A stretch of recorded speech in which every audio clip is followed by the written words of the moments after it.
수고하셨습니다. 우리 앞뒤 좌우에 계신 분들과 함께 인사하도록 하겠습니다. 주님의 이름으로 사랑하고 축복합니다 하고 인사하시겠습니다.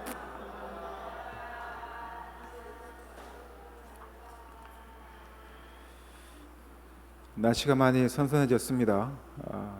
저도 오래간만에 양복을 다 입고요. 넥타이까지 찼는데 오늘 아침에 넥타이를 차고 사무실에 앉아있는데 답답한 느낌이 듭니다.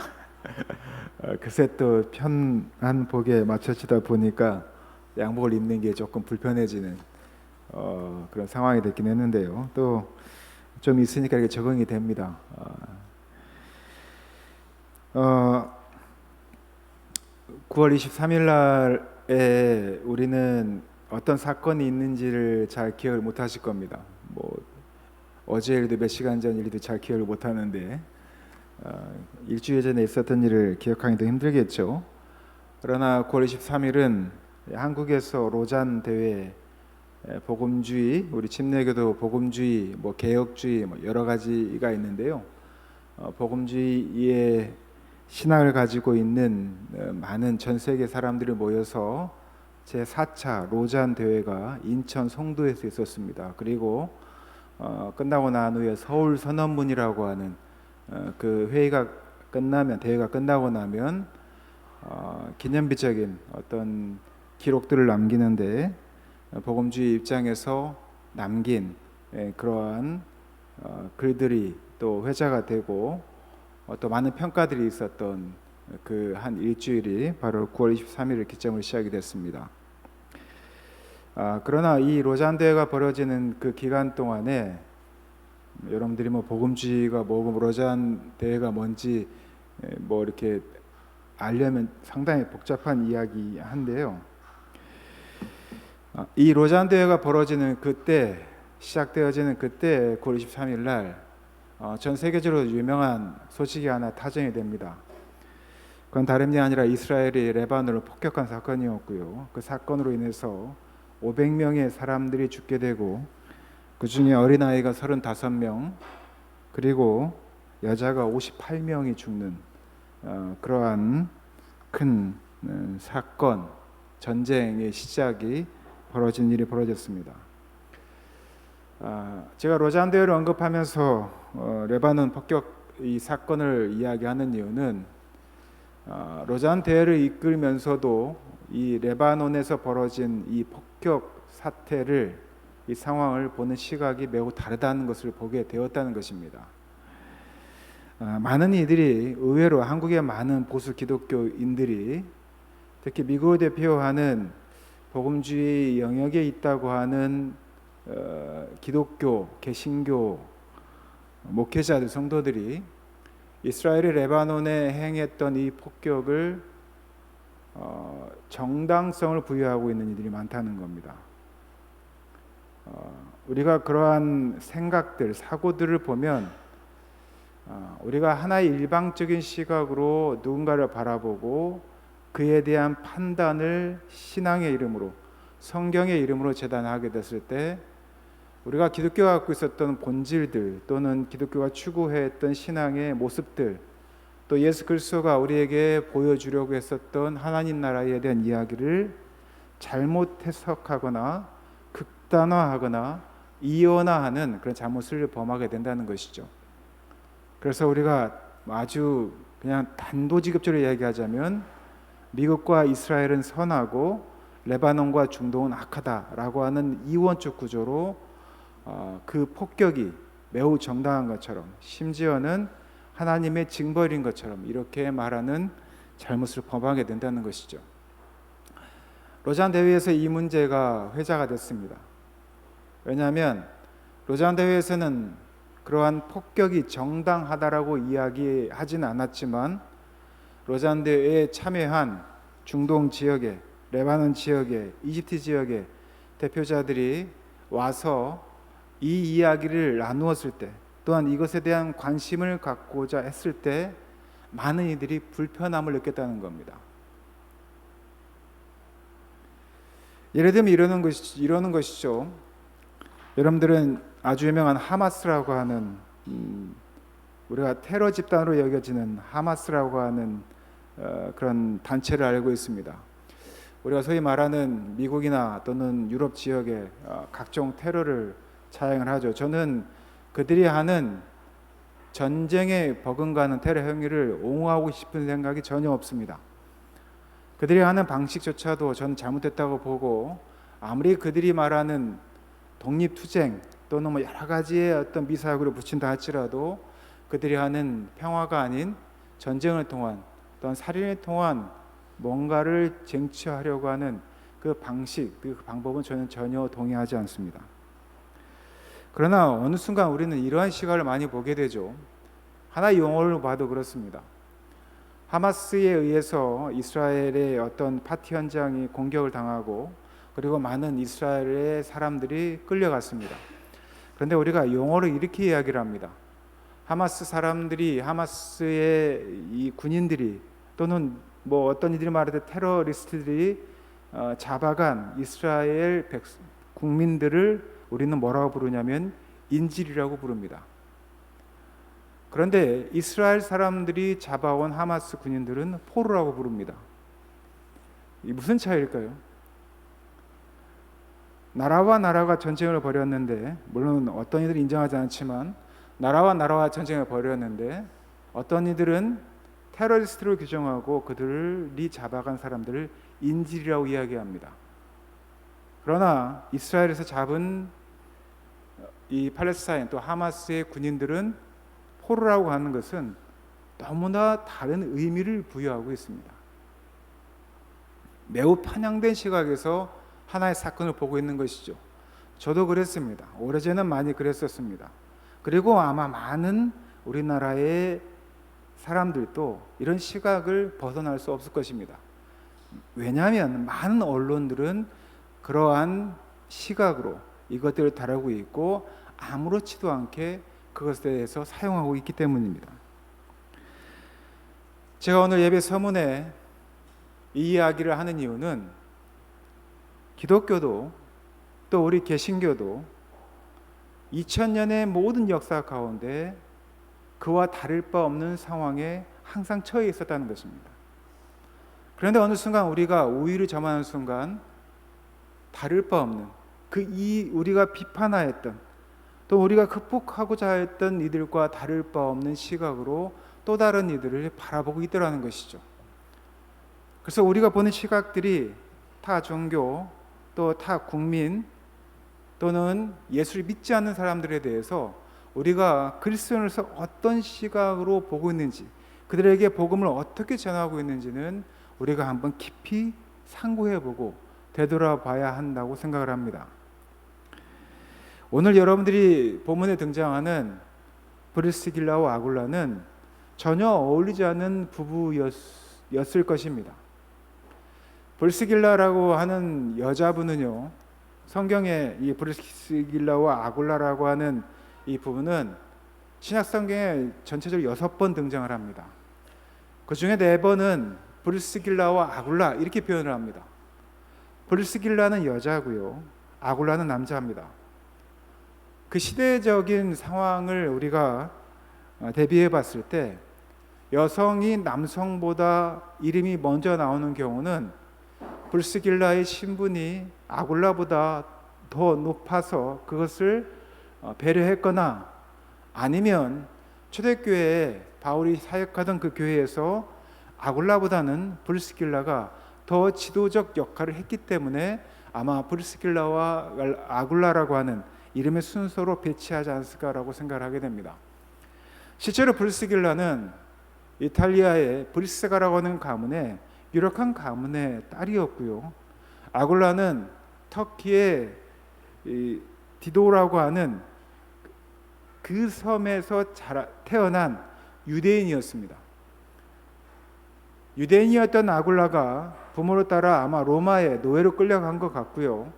그리고 그 브리스가의 가문의 딸이었던 브리스길라는 애칭인데 이 브리스길라라는 여인과 사랑하게 되었고 두 사람이 결혼해서 아마 두 사람이 결혼할 때 많은 반대에 부딪히지 않으셨을까 싶은데 그런 이 하나의 가정이 이루어진 그 가정이 바로 브리스길라와 아굴라입니다.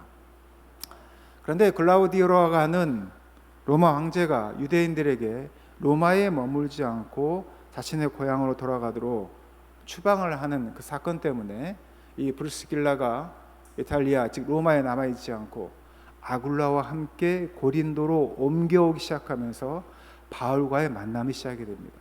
이것이 오늘 여러분들이 읽은 18장 1절부터 28절까지 있는 브루스길라와 아굴라 그리고 바울이 함께 사역하게 된 사건의 배경입니다.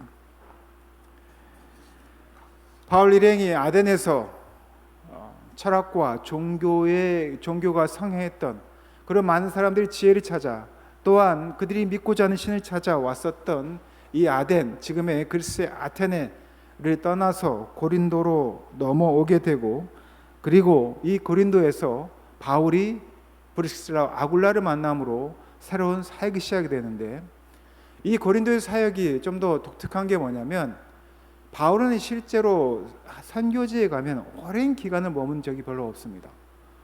그러나 고린도에서는 바울이 환상을 보고 이곳에 너와 함께하는 믿는 자들이 많다라고 하는 그 환상을 보고 난 후에 1년 6개월 동안 머물렀던 곳이 고린도입니다.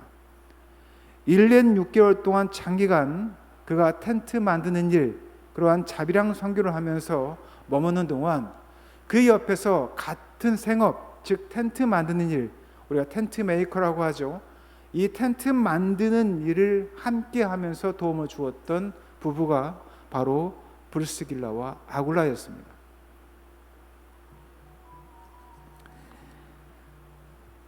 고린도와 그리고 이 아텐, 즉 아테네는 전혀 다른 분위기의 도시였습니다. 아테나는, 즉 아덴은 말씀드린 것처럼 철학과 종교에 대한 관심을 가지고 서로 담론을 펼치고 또는 자기가 믿고 싶은 신을 쫓고 우상을 만들고 그리고 그러한 철학적 담론들이 서로 오고 갔던 그런 현장이라고 한다면 고린도는 많은 이들이 이렇게 표현을 합니다. 음란의 도시다, 음탕의 도시다 이렇게 얘기를 합니다. 종교적 철학적 욕구를 채웠던 아덴에 비교해서 부와 인생의 쾌락을 쫓아 이곳저곳에서 모인 여러 민족들이 부와 풍요가 가득했던 그런 상업의 중심지, 바로 그곳이 고린도였고 그곳에서는 부로 인한 쾌락이 넘치고 방탕과 성적인 타락이 극에 달했던 도시, 바로 그 도시가 고린도였습니다.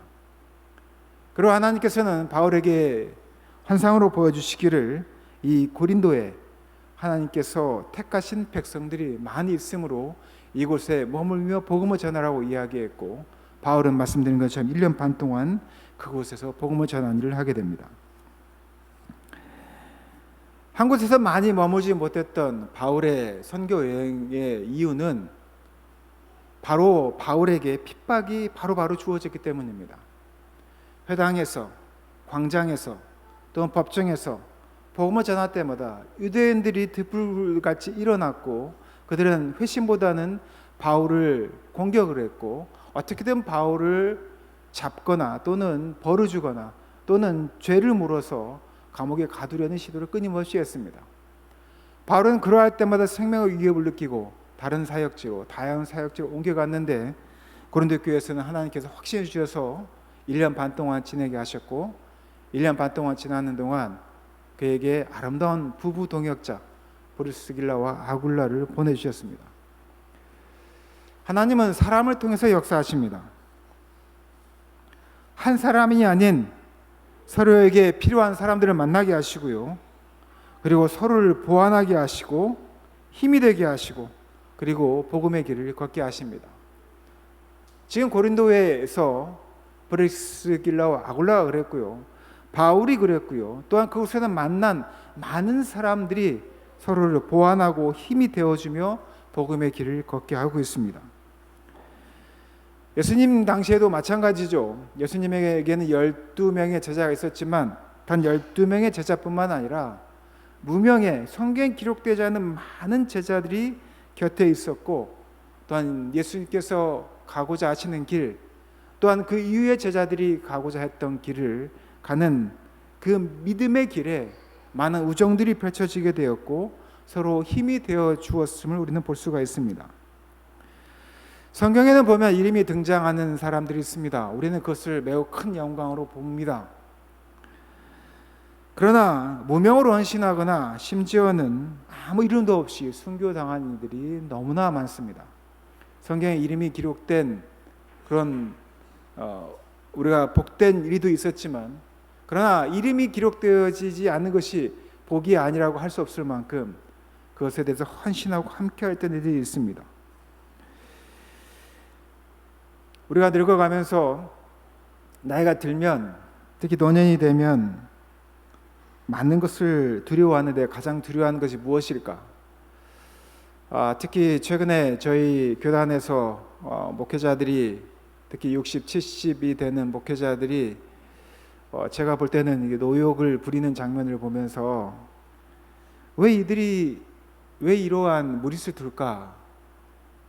왜 그들이 무엇을 두려워해서 이렇게까지 무리수를 둘까라고 하는 생각에 오늘 본문을 보면서 한편 이런 생각 들었습니다.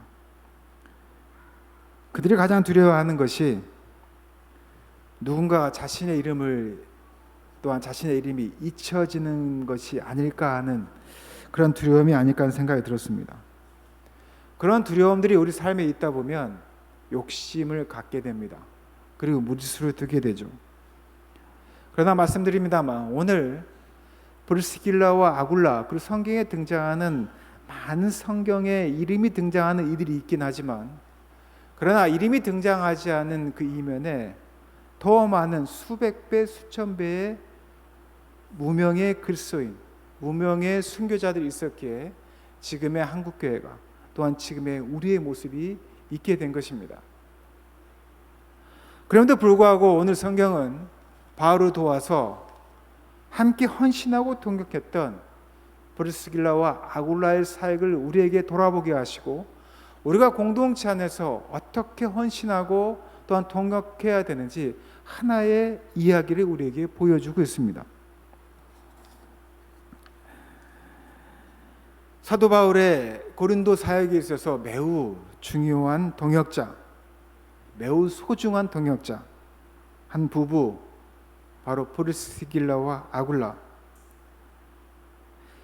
다시 한번 제가 설명을 드리겠습니다. 아굴라는 오늘날 터키 본도 지역에서 출생한 유대인이었고, 브리스길라는 브리스가라고 하는 이탈리아의 유명한 브리스가 가문의 딸이었습니다.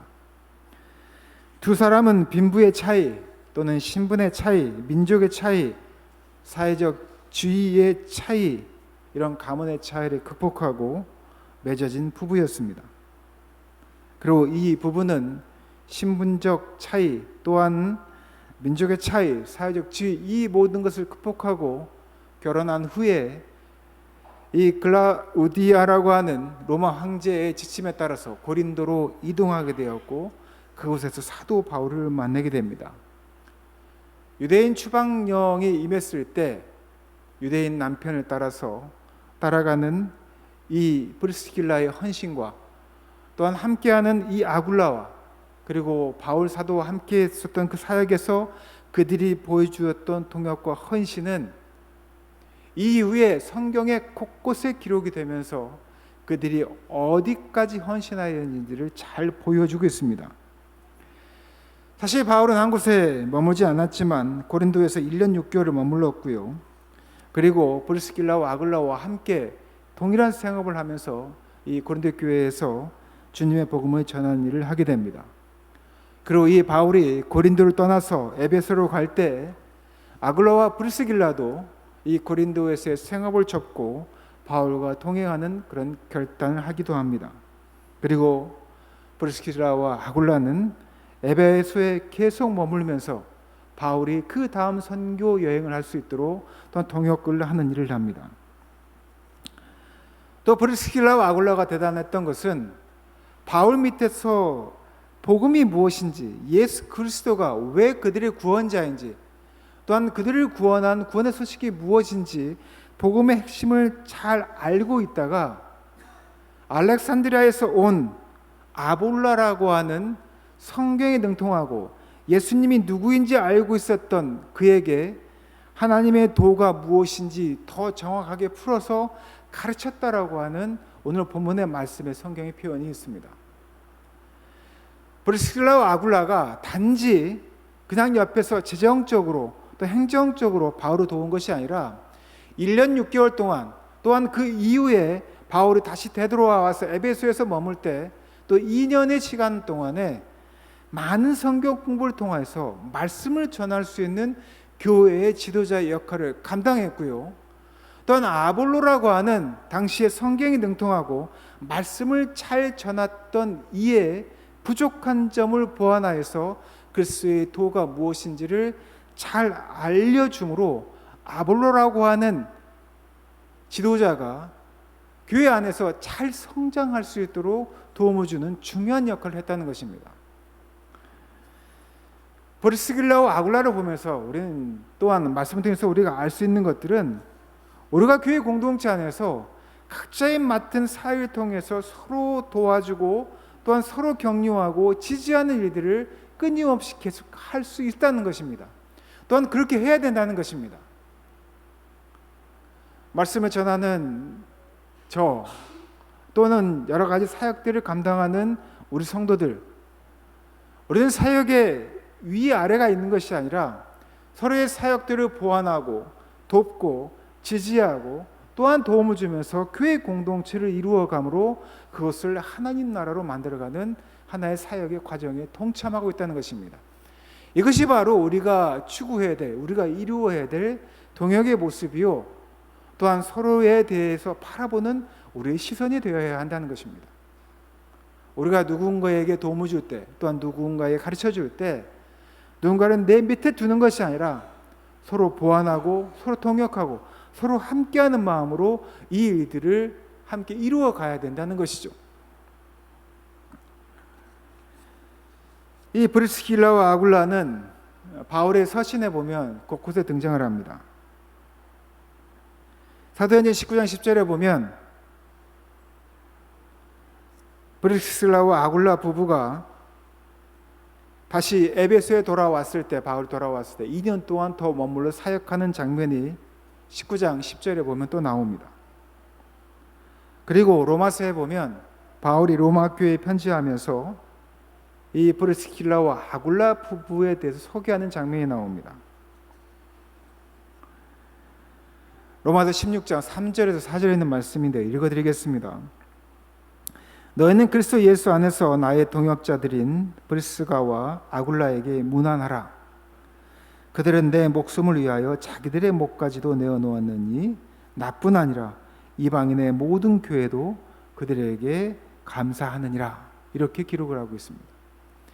로마에 있는 교회 성도들에게 지금 로마로 돌아간 브리스가 아굴라에게 소개를 하는데, 이 사람들이 나에게 어느 정도 사역을 했느냐 하면 나의 목숨을 위하여 자기 목숨을 내어줄 만큼 사역하였다, 동역하였다고 표현하고 있습니다.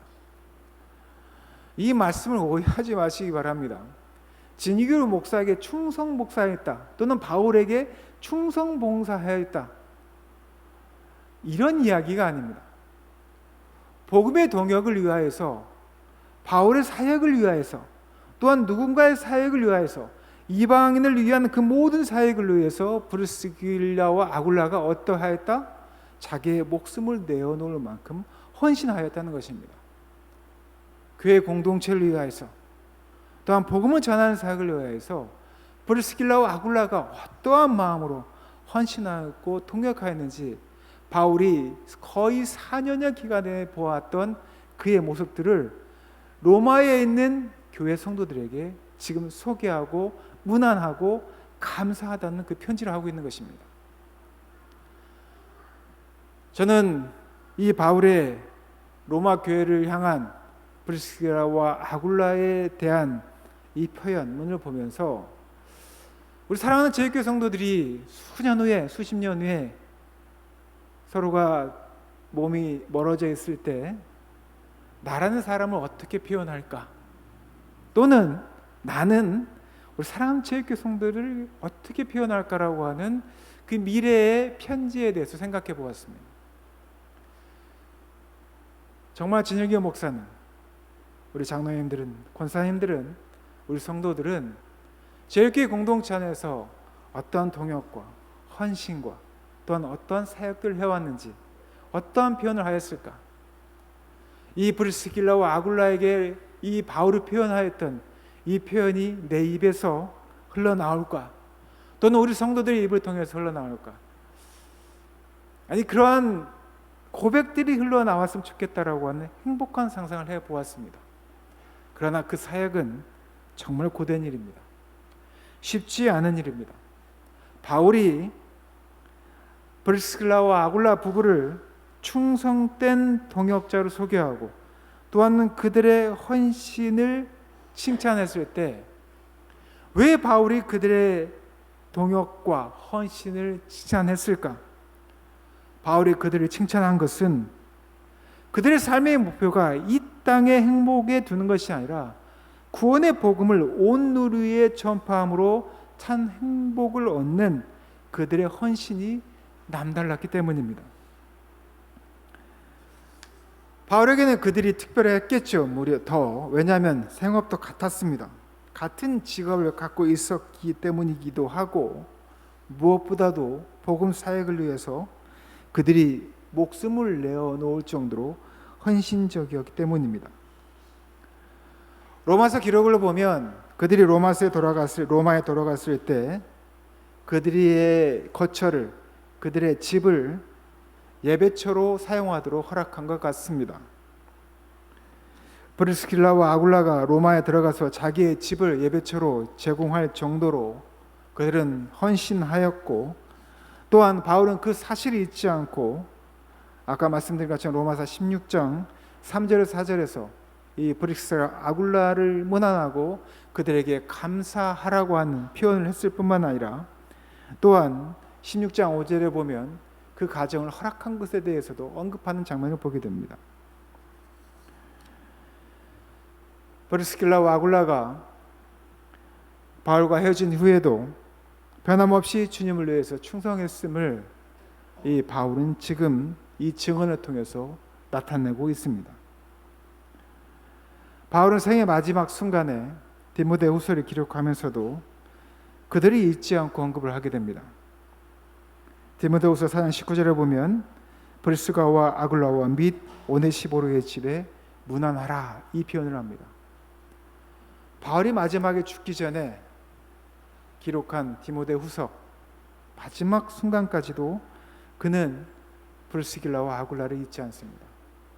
그의 전생애의 선교여행, 복음을 전하는 일에 있어서 이 브리스길라와 아굴라가 얼마나 중요한 역할을, 또 얼마나 각인되어진 인상을 남긴 그런 사역과 헌신과 동역을 했는지를 보여주는 것입니다.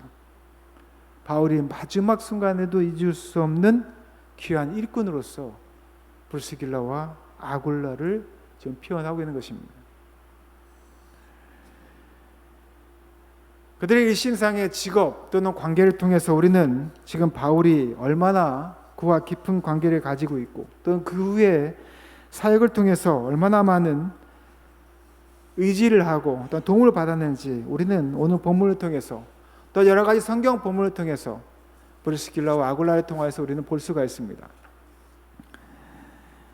우리가 교회 사역을 하면 내가 이 모든 일을 이루었다라고 하는 자가당착에 빠질 때가 있습니다. 교회가 성장이 되면 목회자는 내가 이 모든 일을 통해서 이루었다라고 하는 자기중심의 성공담을 자랑으로 하는 경우들이 많습니다. 그러나 하나님은 그렇게 성공을 이루지 않습니다. 그렇게 교회의 부흥을 이루지 않습니다.